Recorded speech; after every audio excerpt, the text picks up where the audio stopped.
going on, guys? Welcome back to another video. Well, today's video, you know, today's the day. It's CP3 time install, so let's just stop the talking. Let's start. Okay, guys, so first step on this is if you have the dual alternator system, you're gonna have to pull it off because the CP4 is under it.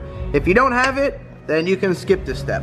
Also, guys, don't forget, if you are interested in the industrial injections CP3 pump, when you go purchase it from their website, make sure you type in Eddie's Life, all lowercase, all one word, and it will get you a discount on the pump. I'm not sure how much it was, but they will knock off some money. And a pump that's $2,700 or $2,650, something like that, any little bit helps because they are pretty pricey pumps. So go use that discount code and, well, you guys will be good to go. Before, guys, we install this, I just want to let you know, because I know you're going to ask me, I chose industrial injection. I went with them. A lot of you told me go S&S, go this, go there. The reason, and you know me, it's all about customer service. I will, if your product is good but you have zero customer service, I don't care, I'm not gonna buy it from you. I'm not saying S&S customer service is bad, but my biggest problem with them was they have no phone support. So if you guys have a problem and you're installing this and you wanna make a phone call, you can't. S&S has no phone support. That was my biggest dilemma, is I can't buy something where you got to deal with emailing or asking a question, or I can't do that. Like I want to talk to somebody. So I went with industrial injection. If you guys have any questions, you can DM Skyler. I will put his Instagram down in the description. DM him. He'll hook you up and tell you everything about this pump. Another reason why I chose industrial injection is I noticed in their kit, they have two lines that it comes with. The S&S one, I noticed it only had one in the picture. So, you know, it's a lot of little different things like that. That's, you know, another reason why. Not saying, again, guys, not trying to bash S&S, do anything like that. This video is not intended for that. This video is mainly intended to do an install for you guys, but I chose industrial injections for those main reasons. You can, you know, do your homework and do your own research. But for me, the customer service that Skyler gave me, Skyler is like their, I believe it's like their head guy over there, I'm not sure. But I mean, that guy answers DMs, that guy answers phone calls, he calls you back. That's the craziest thing. You leave a message and he calls back. Do you know how hard it is to leave a message and to get somebody to actually call you back? It's very difficult these days. So Skyler's customer service is amazing, and that's the main reason why I went with industrial injection. And I know you guys are probably thinking, oh, Eddie, you're just brand loyal, or oh, they gave you a deal. No, they didn't, guys. You can ask me. I paid full pop for that pump. So it's not a free part, don't think anything like that. It's paid full pop for it. So now let's get back to this install for you guys. All right, guys, and once you do pull the alternator off, just remove the bracket. And if you're wondering how to pull it off, I mean, I'm sure it's pretty damn easy. Just got two bolts, top, bottom. You got one plug, positive wire, and then take your belt tool, loosen the belt, pop it off. That's about it for the alternator. And I would try not to move the belt so you don't have to reroute it, because it's probably gonna be a nightmare to put back on. But there is the victim, CP4 right there, or the culprit, whatever you want to call it. Get rid of that junk. And if you guys want to give yourself a little more room, there's a, whoa, shit, I almost fell, sorry. There's a bracket right there. It's not necessary, you don't have to do it, but it will give you a little more room if you remove that bracket. Okay, guys, so far, the only thing we've done is pulled the two lines off right now. So you see you got one of the aluminum lines there, you got the other line there, and then you got those two that came off. For me, it was the lift pump. This is the one that was going to my lift pump right there. And then the other one, let me put this down, right here, that just plugged, this one plugged right into there. So pop that off, pop the lines off. Then you have a bracket. This is the bracket right here that we just pulled off, right there. That bracket is right inside right there. So you're gonna remove that bracket as of right now. So that's all we've done. I'm gonna try to, again, make this video as clear as possible for you guys. All right, guys, and on the 19 Cummins, maybe it's on all of them, I'm not sure, but you're gonna have, you gotta get to the, we've done this line, so you gotta get to the back of it, but you're gonna have this foam right here, this rubber, and you're gonna have to remove that, I think. Can you get to it without removing it, Chris? Yeah, the sideline, the rail, one that goes on the rail. You can, okay, but we're gonna have to remove it later, aren't we? For the other second line, or no? Probably, we'll see. Okay, so we're not sure yet, wait on that, but the second part of that line is right up there. I don't know if you guys can see that. I'll show you more clear once we pull it out. Okay, guys, so that line is off now. You just grabbed it right in there. What size wrench was that? 19? 19 and went to the side of the rail right here. 19 went through the side of the rail. That's where it was screwed into. He got it from the top, right over here. So I'll give you a little bigger angle, just like that. And then it looks like this is the rail right here. Not this one right here. So this was the original rail. And again, they're gonna be different. So don't worry when you see, you know, the configuration is completely different. That's normal. Don't worry. So this is going to be your new one that we're going to install. Now guys, there is another clamp bolt right there. You see that? You pop that out just to hold the line. So that's going to be the next step in the process. That's because you're removing for the next line. And that's going to be for the second line that is down right there, that aluminum line. The rear of the rail. It's, where is it? The rear of the rail. The back of the rail, yeah. So that second line, guys, down there is going to go towards the back of the rail, so you're going to have to reach. There's no way I'll be able to get the camera in there. But once he pulls it out, I'll show you guys sort of where he was. All right, guys, so it looks like that back was going to be a pain in the butt. We're trying to remove this thing out of the way. Pop this out of the way. That's a nice big plug right there, boy. Oh. If you want to, you can. You don't have to, but it's going to be a little easier for you to pop it out and get that out of the way. So we pulled that whole thing out just because it's a pain in the butt, and you got to release that little tiny clip. If it's a pain in the ass, don't worry, it's normal because it is a little pain in the ass. You got to release that center clip. That's right. Let me zoom in for you guys right there. So see that? You got to lift that thing up right there, that center one, and then it will release. If you're struggling with it, it's normal. Just take your time, you'll get it out. And that's going to make life a lot easier for you to get that next fuel line off. And then you're going to pop these little pins out right here. This is just getting stuff out of the way. Again, some of you guys, you don't have to do this, but for us to get it out of the way, it's a lot easier. I'm using an angled wrench. Oh, nice. 3/4. Is that way easier? Yeah. All right, if you guys got an angle wrench, get the angle on the dangle and take that thing off. Makes life a lot easier. Bam, there you go, guys. So that was the long one, the pain in the butt one to get out. So now we got this one, and we got this bad boy. That's the one that is going to be replacing that one. She is coming out. So there's 3 nuts on there. You'll be able to get them from the back side right there. I'll show them the stud. And then, yeah, you can see the stud right there. Oh, I'm in the light right there. And then you use a pry bar. It's got an adapter ring. Yeah, you got the adapter ring. You're going to use a pry bar. Just pry it out, 3 studs. you know, slowly, so you don't bust it out. And yeah, there you go. See those 3 studs? Bam, that's it. There it is. And there's your gear. There's your booger. There's your junk. Light. I know, it's crazy, guys. When you carry that thing and then you carry that CP3 in there, whew, it is insane how much heavier that thing is. So take your CP4, pull it to workbench or the back of MDS Diesel's truck over here. Same thing as a workbench. You're gonna use your 20 mil, pop that off. 26. It's a 26, wow. You can use your 26 mil, woo, baby. Look at this thing, guys. And this is probably gonna have to be pressed off. It is not going to just pop right out. So next thing is, this is pressed on, this gear, so you will need some type of puller. I mean, we use a steering wheel puller. It's not the right one, but there's not a lot of pressure on this. So, you know, it popped right off. Now, I'm not gonna say, you know, go buy one and it's gonna work, because the last thing you want to do is break, you know, these teeth off. So if you are going to get that, be very careful.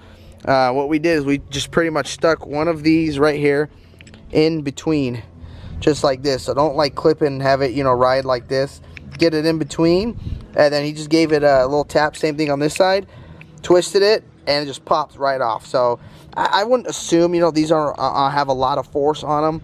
That's why. But if there was a lot of force, we were turning, we were gonna go get the proper tool, so you don't damage anything on this pump. If you guys have a 3-jaw puller, it'll probably work a lot better, so you can, you know, grab from here and here and here instead of just the 2 that we only used. All right, guys, next step is you have to remove these studs. See these bad boys? So get yourself a stud removal tool and remove all 3 studs out of there. You will be replacing them with Allen bolts in there. Okay, next step, guys, is you have to pull the ECM bolts out of there, because you got to put a spacer in it. Right, where's the light? I don't know if you guys can see that. You guys see that? Here, let me get the light for you. You see those? Jeez, right there. So that's the ECM. So you're gonna point those 2 bolts, the 2 on the point where the 2 we just took out. Those 2 right, yeah. connectors and these. Yeah, it's going to be, it's hard, I'll show you, I'll point. Yeah, it's going to be right there, guys, just those two, right there and right there. You know what I need? I need a laser pointer. Let me see if I had a laser pointer for you guys real quick. All right, guys, found a laser pen. Well, this is the only laser pointer I got for you guys. Hey, look at that, battery and laser. Okay, so it's been, the bolts are that bolt, there's a bolt there, and there's a bolt right there you have to remove as of right now. There's another one right there, guys. That's gonna be the third one. And there's another one, it's way in the back. I don't know if I can, oh, you know what, this has got a light on it too, hold on. I'm gonna switch the light and laser for you guys. Okay. Right. Oh, you can't even see it? Can't even see it, yeah. So it's on the, it's right on the other side of that, guys. That other bolt.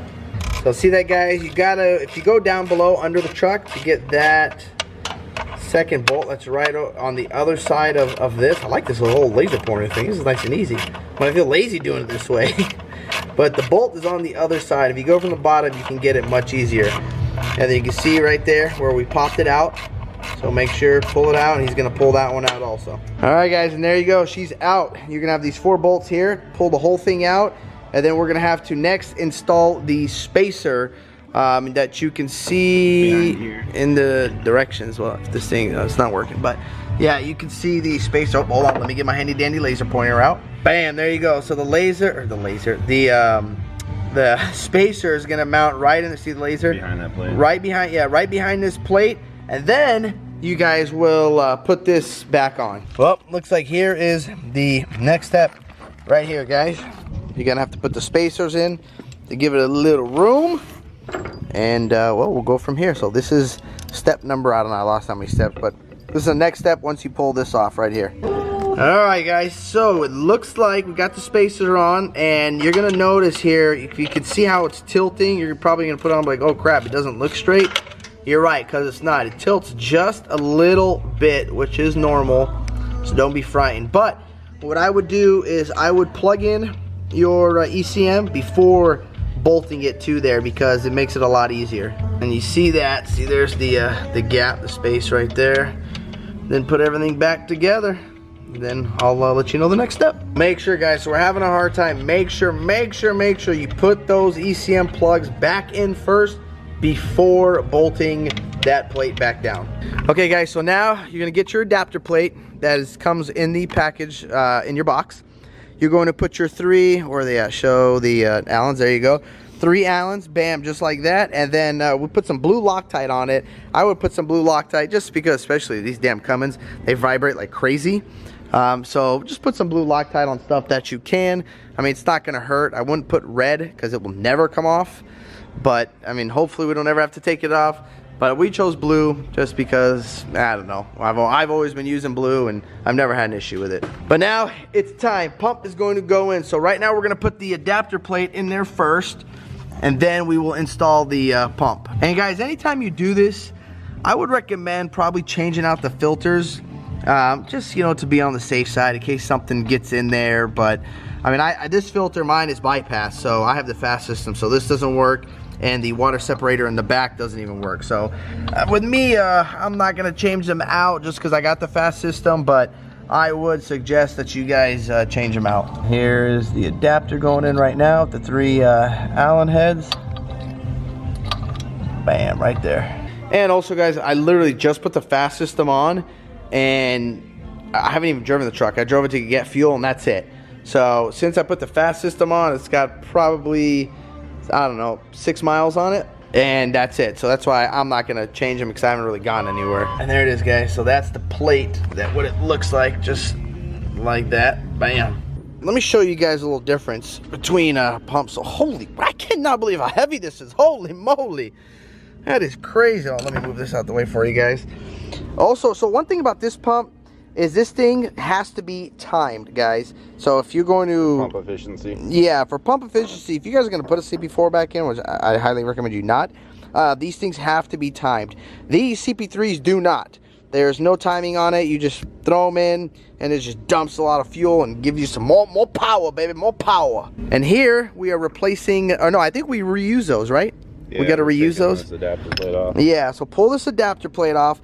that's where those 2 O-rings are. And were you reusing them? Well, because that's what it says in the directions, to reuse them. And then I would suggest to put some assembly lube, or Lucas, what are you going to put on there? Assembly lube. Assembly lube. There you go. So I put some assembly lube on all the O-rings, guys. Not only this one, do it on this, and do it on these 2 right here. And I mean, you don't have to use assembly lube, but I would just get some assembly lube. I don't know. I've been using this stuff forever, and it works good. And guys, this doesn't have to be pressed on. He just stuck it on by hand. That's it. Also, guys, when you put this gear on right here, make sure you clean it really good, dry it off, because if you notice, the CP4 has a keyway on it right here. The CP3 does not have a keyway, so this has to be pressed on. So make sure, clean that up, spray some carb cleaner, brake cleaner on there, make sure it's nice and dry, and same thing with that gear. All right, guys, so just like that, doesn't matter. Again, you know, there's no keyway, so just put this thing on. Make sure, again, put some Loctite on the bolt. This thing can slip, so you want to make sure you tighten this up good. I'm gonna go check and see if there's a torque spec on that real quick. I will be right back. So make sure you torque this down to 85 foot-pounds. And how I know that? Well, I just read it here in the directions. Torque to 85 foot-pounds. CP3 is going in, ladies and gentlemen. There she goes. Look at her go. Oh, he's dropping shit over here. It's gonna be a tight fit, boys. But we're getting her in. Just put a little lube on it. You lubed her up, right? Yep. All right. Bam, there you go, guys. Check her out. She is in. You gotta push her a little hard. You gotta squeeze her in there, but this is a line and how it's supposed to be set, just like that. Let me get this light, give you guys a little more light right here. Bam, that's what she's gonna look like. Okay, guys, so now that everything is bolted on, the CP3 is bolted on, you need to take the wire that goes from the CP3 to the fuel control actuator, right? See him plug it in. All right, and that's the line for the fast right there, guys. Really I don't know if you guys can see that hint of blue. It's a push lock line. We just wrapped it up in black so it's not bright blue. And that line, guys, right there. See, where's my handy dandy laser? Hold on, right there. That line, so that is the feed line. That goes from... This one's a return. What you have is a return, yeah, but the one we just plugged in was the feed line, guys. And the feed line goes... I'll show you once he's out of the way. The feed line goes right there. So you see this long shaft right there? So that is your feed line. So now you got the, well, we do. You're gonna put your lines on, just like what we did in the beginning. Attach those lines. They are a little pain in the ass, so take your time. And then the kit comes with an adapter. You're gonna plug it in to the OEM part right here where it originally was plugged into the FCA. Plug that in, and then plug it, the adapter part into the FCA. And well, guys, that's about it. She's pretty much done. I mean, the alternator's on, but that's not difficult. Other than that, we're gonna start her up and see how she sounds, how she runs, confirm there's no leaks going on in there, and we'll go from there. Okay, guys, it is now done. So now the next step, what you have to do to bleed the system is you have to turn the key on 3 times for 15 seconds. So we're gonna do, boom, in the run position. Do not put your foot on the brake, just in the run position. 15 seconds, let all the lines pressure up. And then we're gonna start her up and see what happens. So guys, just tried to start it. It was just cranking, sitting there, cranking. That's normal, it's gonna happen a little bit. We're gonna bleed it a couple more times. In the beginning, you'll get your hard starts. You know, that's perfectly fine. Just gotta drive it around and you'll be good to go. But I'm gonna bleed it. It says 3 times. I'm gonna bleed it a little more, a couple more times and go from there. And there she is, guys. She's running. A little stinky, I don't know why. I have to take her to the dealer, but she's running. Also, guys, stay tuned for the next upload. I'm gonna take this thing apart and we're just gonna, you know, open it up. So there was nothing wrong with this pump. I just want to clarify that. You guys thought something was going on. Nothing wrong with the pump. I just wanted to get rid of it because I don't want to have to worry about towing and dealing with this thing exploding. But we're gonna open it up in the next video and just take a look inside and see, you know, what these things look like. But we pulled the attitude out. It's time for us to head to the desert now, boys. We got to get out of here. So there you have it, guys. There's the install on the CP3. If you guys have any questions, you can DM me on my Instagram at Eddie's Life. I'll put my Instagram down in the description if you have any questions, comments, anything like that. But if you guys like this video, don't forget to hit that thumbs up button. Don't forget to click subscribe. Peace. Yeah.